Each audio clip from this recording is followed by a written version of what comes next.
When survival demands a choice, which weighs heavier, a stranger's promise or your own breath? The creak whispered at 6:30, 2 feet below yesterday's mark on the cottonwood. Sarah Brennan folded the marriage paper along its worn creases and tucked it inside her hat box, beside the dried lavender and her mother's pearl buttons. The paper crackled like autumn leaves, a sound that meant freedom or foolishness, depending on how the morning played. She'd read Thomas Garrity's proposal 3 times since dawn. Miss Brennan, I have need of a wife for my homestead outside Millfield. I am 32, temperate in drink, and possess 160 acres under cultivation. If you find this arrangement suitable, reply by Wednesday's post. No mention of love, no promise of tenderness, just acres and temperance and the desperate mathematics of frontier survival, practical as a plough horse, she murmured, watching the creek carry twigs and leaves toward the Solomon River. The water moved faster this morning, stirring the clay bottom until the stream ran rust-colored in the early light. Mrs. Henley's voice drifted from the boarding-house kitchen. Sarah, the breakfast won't serve itself. Sarah lifted the hat box and felt the marriage paper shift inside a weight lighter than a coin, but heavier than all her doubts combined. She had until Wednesday to decide whether to trade her position as kitchen help for a stranger's homestead, whether to exchange the boarding house's familiar routines for the vast uncertainties of married life. The creek gurgled higher now, lapping at roots that had been dry yesterday. The depot clock showed 8:15 when Sarah entered Henley's kitchen with flour dust on her apron and creek mud on her boots. The boarding house buzzed with its morning rhythm, 6 residents requiring eggs, bacon, and strong coffee before they scattered to the grain elevator, the post office, the surveyor's tent on Main Street. That water's rising faster than I've seen, said Mr. Pickering, the land agent, mopping egg yolk with his biscuit.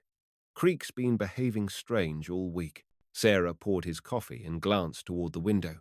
The cottonwood marker that had shown 2 feet of clearance now showed 18 inches. Spring melt from up north, maybe. Too early for melt, too warm for snowpack. Pickering counted out 15 cents for his meal, exact change as always. Something's stirring upstream. Mark my words. Mrs. Henley appeared in the doorway, her grey hair pinned with military precision.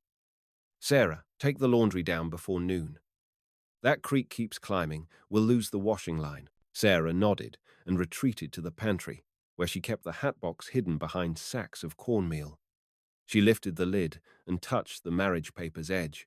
The ink had faded slightly. Thomas Garrity's careful script softened by time and handling, 160 acres under cultivation. She pictured neat furrows, a solid cabin.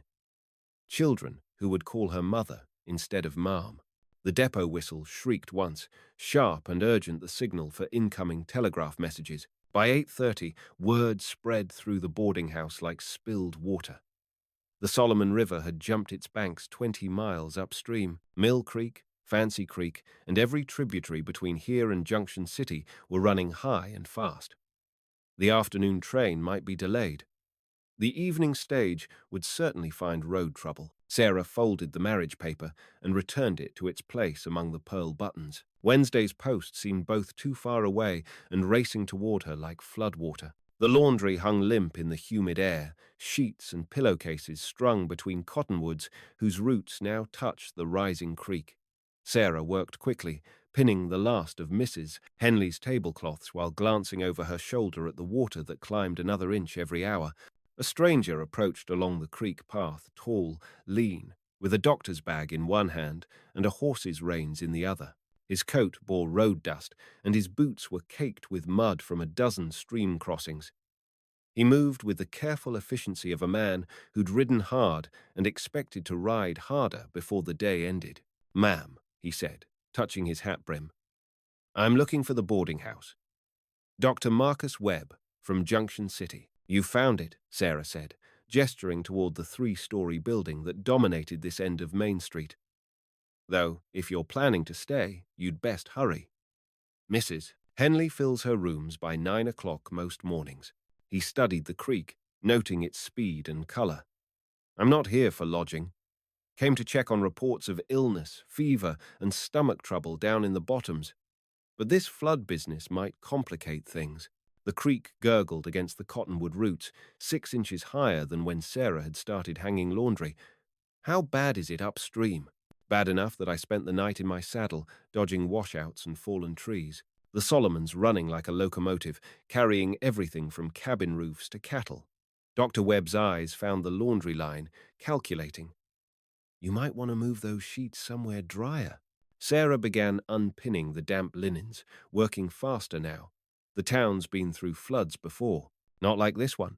He secured his horse to a fence post well back from the water. I've seen what's coming downstream.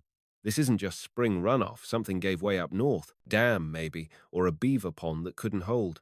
The marriage paper rustled in the hat box as Sarah shifted it to her other arm, balancing the basket of rescued laundry.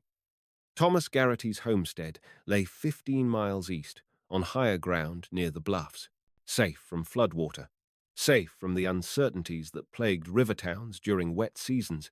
Dr. Webb's horse snorted and pulled against its reins, ears pricked towards some sound Sarah couldn't hear. "What is it?" she asked.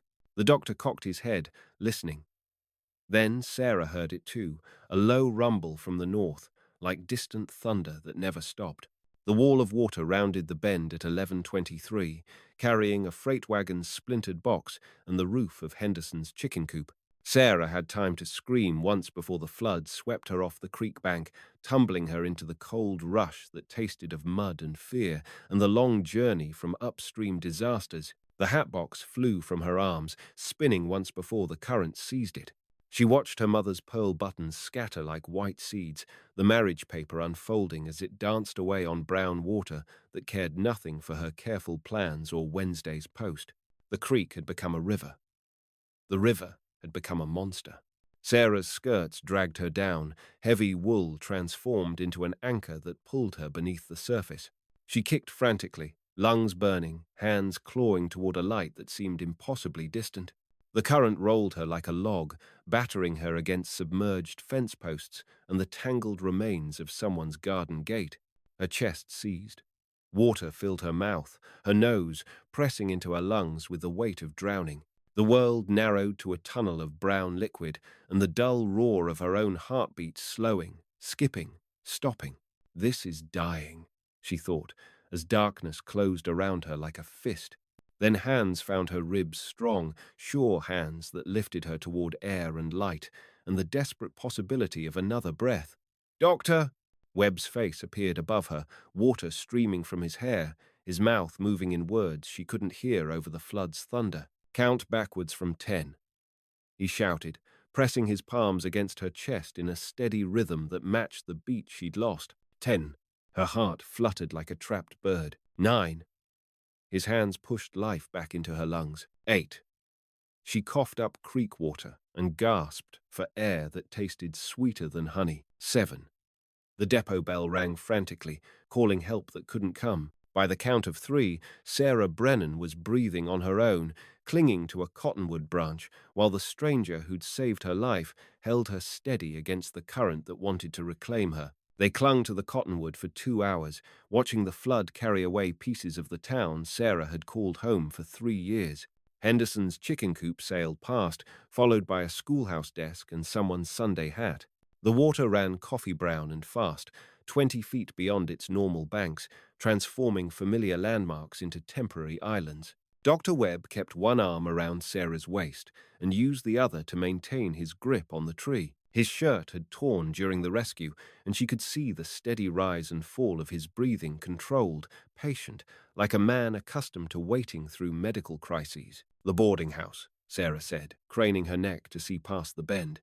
"Mrs." Henley's 3-story building stood on higher ground, but the water lapped at its front steps now, creeping toward the kitchen where breakfast dishes still waited in the sink. "She'll be fine," Dr. Webb said. "Building's solid, and she's got enough supplies to last a week if needed." "My things," Sarah started, then stopped. "What things?" The hat box with her mother's buttons lay somewhere downstream, probably snagged in a fence line or buried in creek-bottom mud. The marriage paper had dissolved into pulp, taking Thomas Garrity's practical proposal with it. Her one spare dress, her prayer book, her small savings all trapped in a boarding house, surrounded by floodwater. "We'll worry about possessions later," the doctor said. Right now, we need to reach high ground before this tree gives way." As if summoned by his words, the cottonwood shuddered. Its root system, undermined by rushing water, began to shift. Sarah felt the tree lean slightly downstream, branches creaking under their combined weight. "Can you swim?" Dr. Webb asked. "Some. Not well. Then we'll make for that ridge." He pointed toward a line of limestone bluffs 50 yards east dry land that promised safety, but required crossing the worst of the current. "I'll stay close. Don't fight the water. Let it carry you sideways until we can angle toward shore." The tree lurched. Sarah's hand slipped on the wet bark, and for a moment she dangled by one arm before Dr. Webb caught her wrist. "Now," he said. They pushed off together, surrendering to the flood that had already stolen so much. Sarah kicked her legs and pulled with her free arm, fighting the weight of her waterlogged clothes, while the doctor swam beside her with the powerful strokes of someone who'd learned swimming as medicine, a skill that might save lives when rivers turned treacherous. The current swept them downstream, even as they struggled toward the eastern shore. Sarah's lungs burned from the effort, and her legs cramped from the cold water that seemed to leach warmth from her bones. "But Doctor," Webb's hand never left her arm, and his voice carried clearly over the flood's roar. "Breathe steady. Don't panic. Almost there." Her feet touched bottom at 12:47, guided by the depot clock that somehow still chimed the hours from its tower above the flood line. She staggered onto the muddy shore and collapsed, gasping, while Dr. Webb hauled his medical bag from the shallows and checked its contents for water damage. Behind them, the cottonwood crashed into the current with a sound like breaking bones. The limestone ridge offered safety and a clear view of the disaster below. Sarah wrung water from her skirts and watched the flood reshape her world, turning streets into canals and familiar buildings into islands. The grain elevator stood firm, built on high ground with deep foundations, but Miller's store had water halfway up its front windows. Dr. Webb spread his coat on a flat rock and inventoried his medical supplies. Most had stayed dry in their oiled leather case, but his bottle of laudanum had cracked, leaking brown liquid that smelled of bitter medicine and lost possibilities. "People will need help," he said, nodding toward the stranded buildings. "Cuts, broken bones, shock from the cold water. Probably dysentery in a few days, once the well water gets contaminated." Sarah shivered in her wet dress, aware suddenly of how she must look. Hair hanging in tangled ropes, mud streaked across her face, her best apron torn and stained beyond saving. "I can help. I know most folks in town, know who's got children or ailments that might complicate things. You nearly drowned an hour ago, but I didn't." She stood, testing her legs. "Wobbly, but strong enough. You saved me. Seems like I ought to return the favor somehow." Dr. Webb studied her with the clinical attention he might give a patient, noting her color, her breathing, the steadiness of her hands. "You'll need dry clothes, food, shelter. The town needs a doctor more than I need comfort." He smiled then, the first real warmth she'd seen in his face since they'd met by the creek that morning. "You remind me of someone I used to know. Stubborn as a mule and twice as useful in a crisis." The depot whistle shrieked, 3 times the emergency signal that meant all hands to rescue work. Across the flood, Sarah could see people on rooftops and upper-story windows, waving anything bright enough to signal their locations. Mrs. Henley's boarding house showed movement behind its second-floor windows, but the water had risen to cover the front door completely. "There," Sarah pointed. "The widow Patterson's place. 2 streets over. She's got 4 children under 10, and her husband died last winter. If the water reached her cabin..." Dr. Webb shouldered his medical bag and started down the ridge toward the flood's edge. "Then we'd better find a way to get across this mess." Sarah followed, her bare feet finding purchase on limestone ledges still warm from the morning Sunday. The marriage paper was gone, dissolved into creek water that had carried away her careful plans for Wednesday's post. But Thomas Garrity's homestead seemed less important now than the immediate work of helping people survive the next few hours. She'd been saving her life for some future happiness.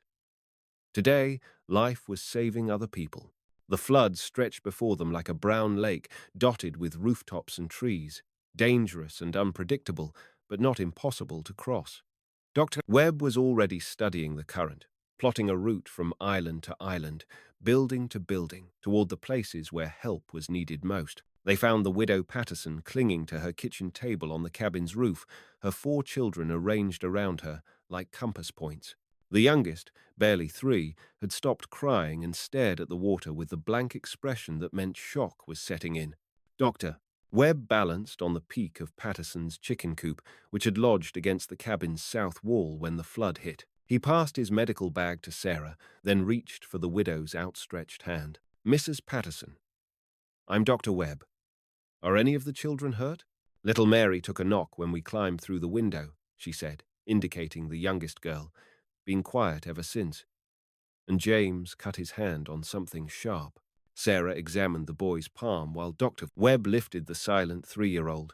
The cut was clean but deep, still bleeding despite the mother's attempts to bandage it with torn fabric from her apron. This needs stitching, Sarah said. But the bleeding's good means no major damage inside. Dr. Webb nodded approvingly. You know something about wound care. My father was a veterinarian. Different patients, same principles. She wrapped the boy's hand with gauze from the medical bag, working quickly while the makeshift platform swayed under their combined weight. The little girl in Dr. Webb's arms remained eerily still, her breathing shallow and her skin cool despite the afternoon warmth. He examined her pupils, checked her pulse, ran gentle fingers along her skull until he found the swelling behind her left ear. Concussion, he said quietly. For Sarah's ears only. Mild, but she needs rest and careful watching. Any vomiting or strange behavior could mean trouble. Mrs. Patterson heard anyway, with the sharp ears that mothers developed when their children face danger. Will she be all right? With proper care, yes. But we need to get all of you somewhere dry and warm. The depot bell chimed 2 o'clock, its bronze voice carrying clearly across the flood. Sarah counted the emergency signals, 5 short rings, 3 long ones, repeated twice. Someone had organized a rescue effort, probably using the grain elevator as a coordination point, since it stood highest and driest. There, she pointed toward a rowboat picking its way between submerged fence posts. Looks like help's coming. The boat held 3 men, the postmaster, Jake Morrison from the livery stable, and a stranger Sarah didn't recognize. They rowed with grim efficiency, following a route that hugged the deeper channels while avoiding the worst debris. Every few minutes, they'd stop at a rooftop or upper window, taking on passengers and supplies before continuing toward the next stranded family. Ho there! Jake called out when he spotted their group. How many? 6 total, Dr. Webb replied. 1 injured child, 1 with possible head trauma. Priority evacuation. The boat angled toward them, its occupants working hard against a current that wanted to sweep them downstream toward the railroad bridge and whatever obstacles waited beyond. Sarah helped transfer the children one by one, making sure each was securely seated before releasing her grip. Mrs. Patterson was the last to leave the roof, clutching a carpet bag that held whatever she'd managed to grab during the frantic climb to safety. She paused beside Sarah, water lapping at her ankles as the cabin settled deeper into the flood. Thank you, she said simply. Both of you. I don't know how to repay.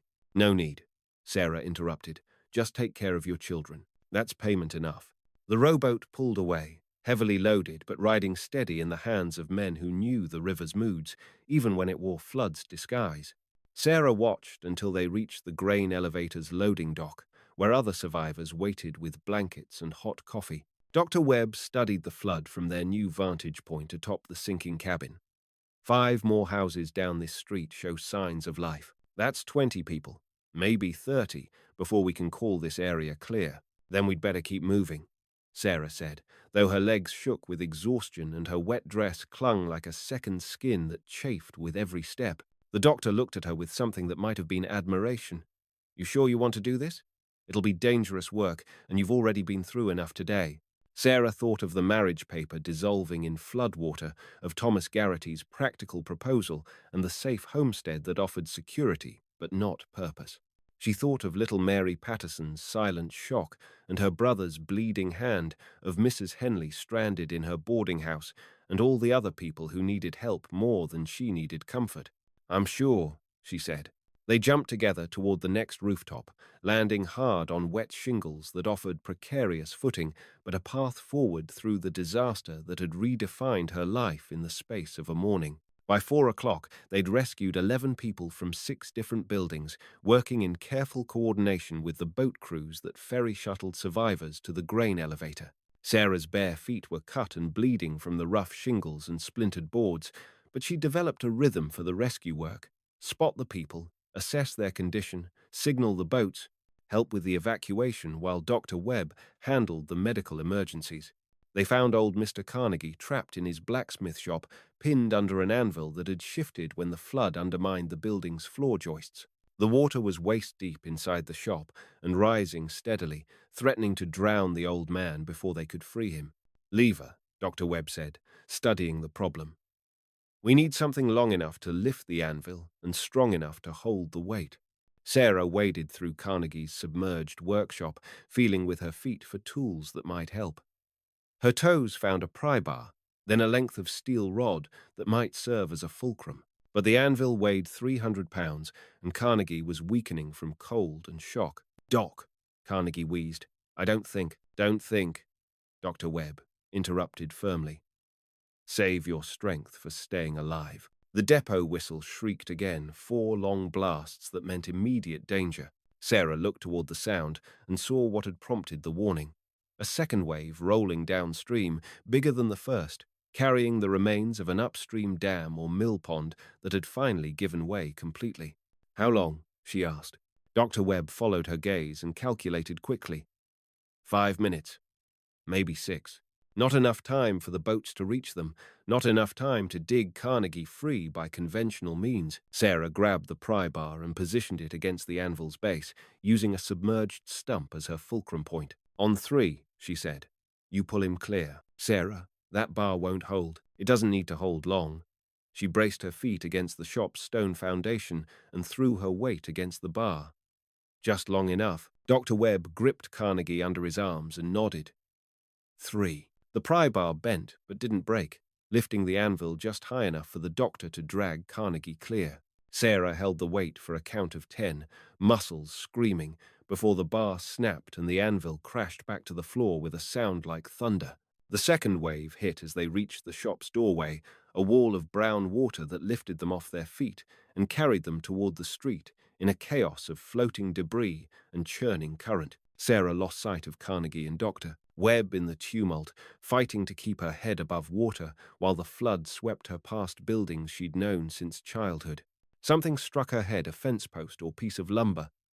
The world tilted, filled with stars and the taste of blood. She felt herself sinking again, just as she had that morning by the creek. But this time, there were no strong hands to pull her toward the surface. "This is dying," she thought, for the second time that day. Then fingers closed around her wrist. "Doctor!" Webb's grip, sure and steady, even in the midst of the flood's violence. He hauled her against him, one arm around her waist, while he used the other to grab a passing roof beam that offered temporary flotation. "Carnegie?" she gasped. Safe. Caught onto Morrison's boat just downstream. The second wave carried them past the depot, past the grain elevator, into the maze of flooded streets south of the railroad tracks.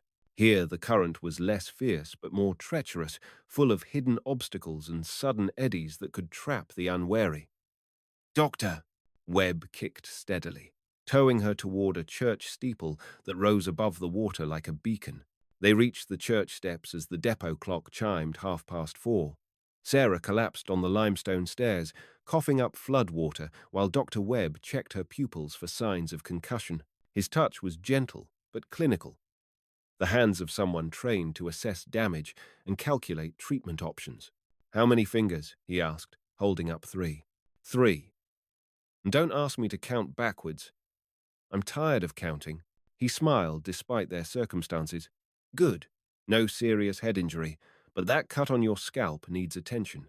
The church door opened, revealing Reverend Matthews and his wife, both carrying blankets and steaming cups of coffee.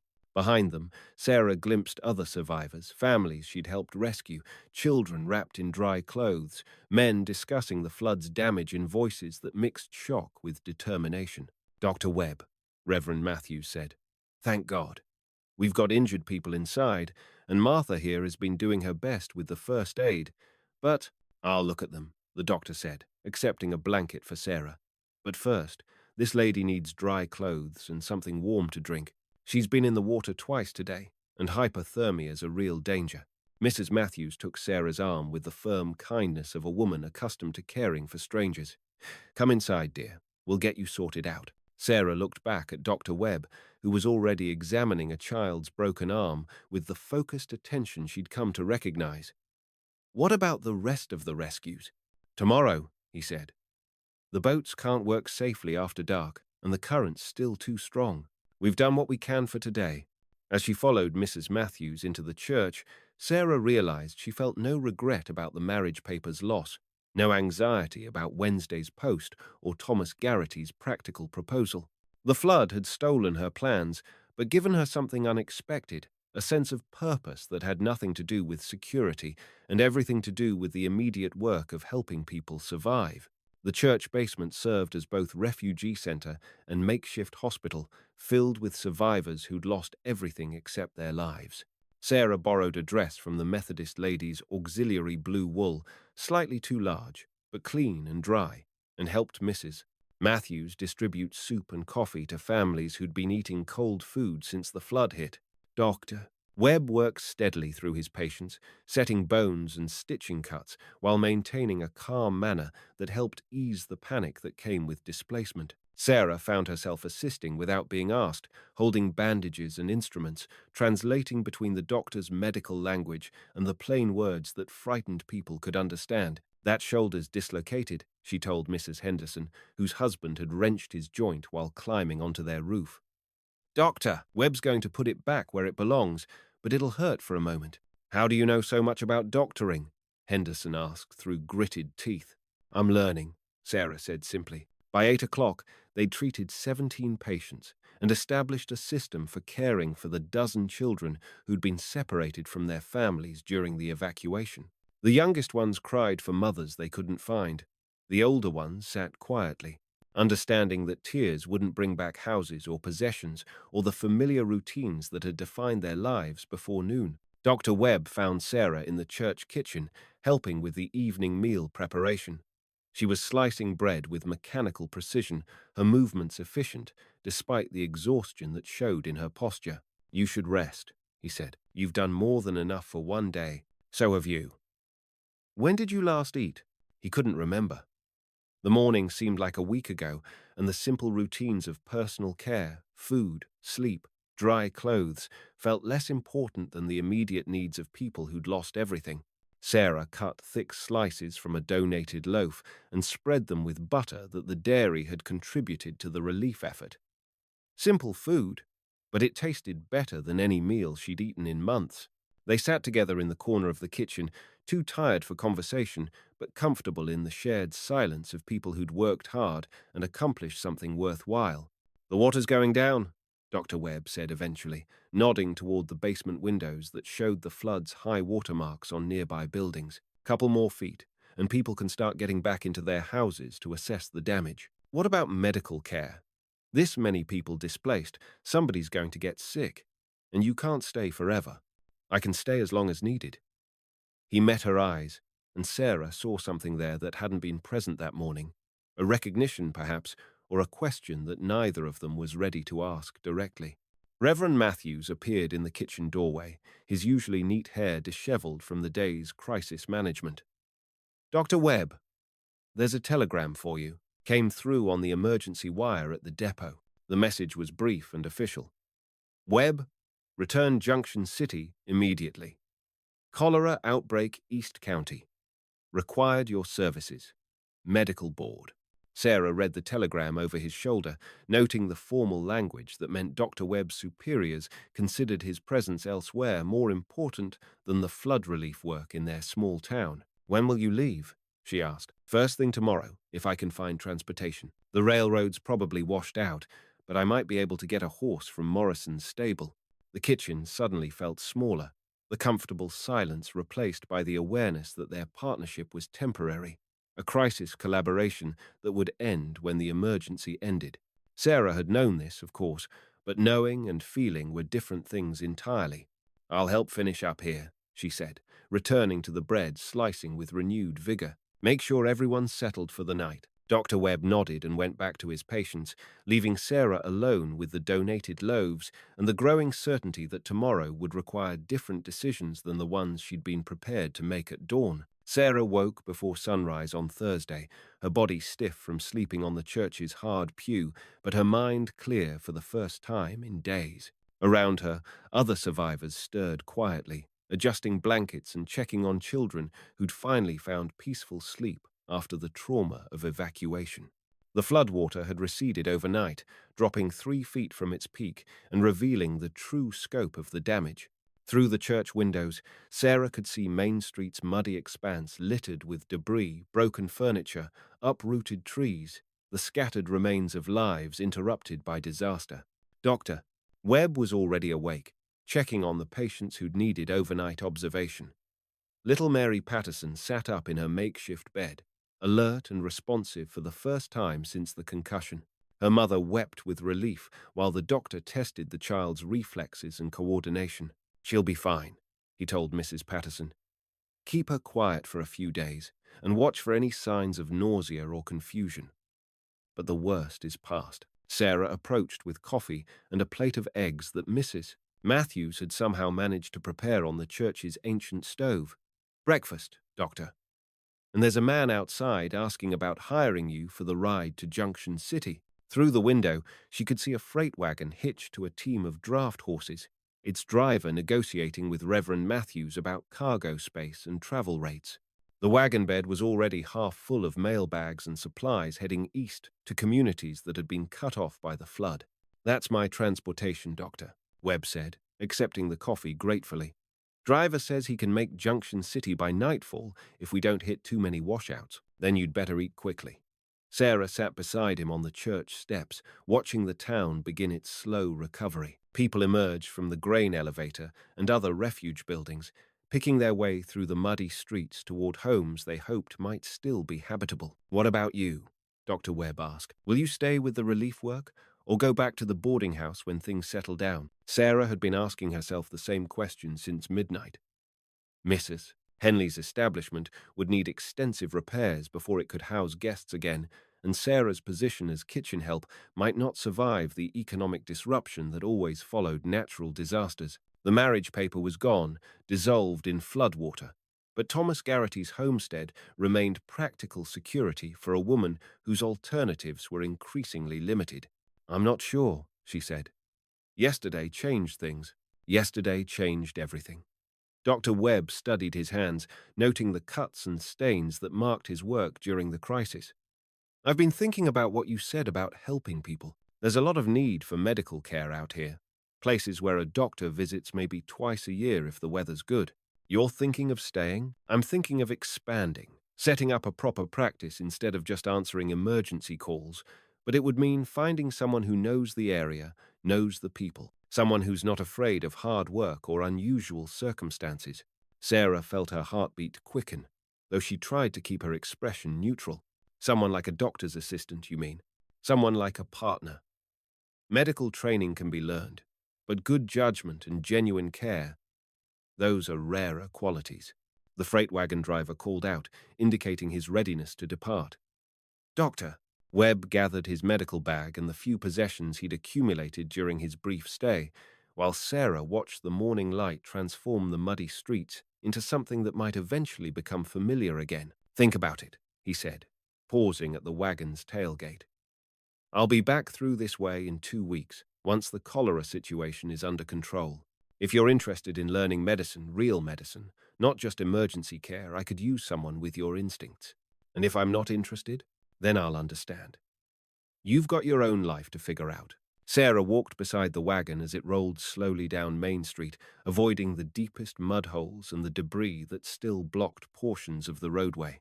At the town limits, she stopped and watched the wagon disappear over the eastern hills, carrying Dr. Webb toward Junction City and the cholera outbreak that required his immediate attention. She touched the place where the hat box used to rest against her hip, remembering the marriage paper's weight and the careful plans it had represented. Thomas Garrity's proposal offered security, but Dr. Webb's suggestion offered something different: work that mattered, skills that could help people, a partnership based on shared purpose rather than mutual convenience. 2 weeks to decide. 2 weeks to determine whether safety or significance